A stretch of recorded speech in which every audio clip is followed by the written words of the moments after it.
जिस राज्य में आदिवासियों को लेकर और मुसलमानों को लेकर राजनीति होती है, सरकार बहुत सारे स्कीम निकाली हुई है।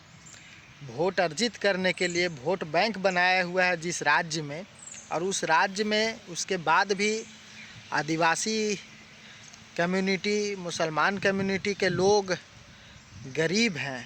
उनके रहने के लिए छत नहीं है, घर नहीं है। अगर घर भी है तो इसकी स्थिति दयनीय है। तो बताइए कि फिर किस तरह से इस राज्य का विकास होगा। अभी हम जो है झारखंड राज्य का बात कर रहे हैं, और वो भी रांची डिस्ट्रिक्ट का। अगर आप झारखंड राज्य से हैं और रांची डिस्ट्रिक्ट से हैं तो आप यहाँ पे मुस्लिम कम्युनिटी का, आदिवासी कम्युनिटी की बहुलता है। और अगर आप वहाँ पे आइएगा और घूमिएगा तो आपको पता चलेगा कि झारखंड सरकार जो स्कीम निकाले हुआ है, अबुआ आवास का जो योजना, वो कितना सराहनीय है, कितना धरती पे है, कितना ज़मीन पे है। देखकर बहुत आश्चर्यचकित होता है, बहुत रोना आता है कि जिस राज्य के मुखिया इन लोगों को लेकर राजनीति करती है, हमेशा सपोर्टेड रहती है, उस राज्य में, जिस राज्य को अबुआ सरकार नाम दिया गया है और इसके लिए अबुआ आवास निकाला गया है, और वहाँ पे अबुआ आवास का इतना घोर किल्लत है, मतलब ना के बराबर। तो आप सोच सकते हैं कि उस राज्य की दशा कैसी है, उस राज्य की परिस्थिति कैसी है। ऐसा लगता है जैसे कि सिर्फ पन्नों पे जो है अबुआ सरकार है, झारखंड सरकार विकास कर रहा है। ऐसे हमें पता है कि एक विशेष समुदाय के यहाँ बहुत सारे जनसंख्या होते हैं, जनसंख्या रखते हैं, लेकिन वो निजी मामला है उनका।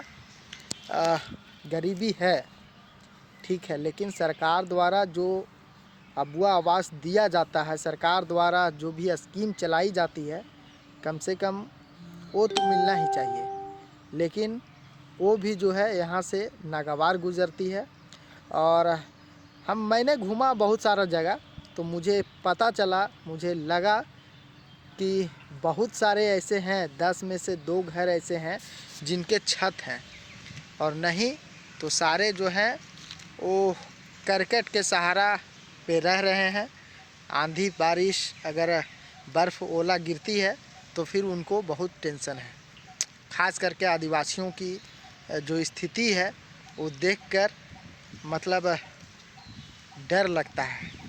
एक डरावना माहौल कि झारखंड किस ओर जाएगा, कब यहाँ पे जो है बेरोज़गारी थमेगी, पलायन कब रुकेगा। झारखंड में पलायन भी जो है चरम सीमा पे है। लोग जो है दूर दूर जो है कमाने के लिए जा रहे हैं, क्योंकि झारखंड में रोज़गार नहीं है, फैक्ट्रियाँ नहीं हैं, फैक्ट्रियाँ का कमी है। जो फैक्ट्री भी है, पता चल रहा है कि वहाँ भी जो है बाहर से लोग आकर पैर पसारे हुए हैं। चंद कमीशन के वजह से जो है लोगों को यहाँ पे रोज़गार नहीं मिल रहा है। फैक्ट्रियाँ में दूसरे जगह से जो है आदमी को भरा जा रहा है। तो ये है स्थिति झारखंड की। ख़ास करके आदिवासियों की बहुलता को देखिए, मुसलमानों की बहुलता को देखिए, और उसके बाद आप देखिए कि किस तरह से झारखंड विकास की प्रगति पे है, किस तरह से झारखंड विकास के पथ पर है। ऐसा लगता है कि ब्रेक लग गया है, गाड़ी हमेशा रुक रुक कर चल रही है। जहाँ पे खनिज संपदा भरी हुई है, वहाँ का भी जो स्थिति है बहुत दयनीय है। सोचकर बहुत बुरा लगता है। आप अपनी राय हमें ज़रूर बताइए कमेंट के माध्यम से।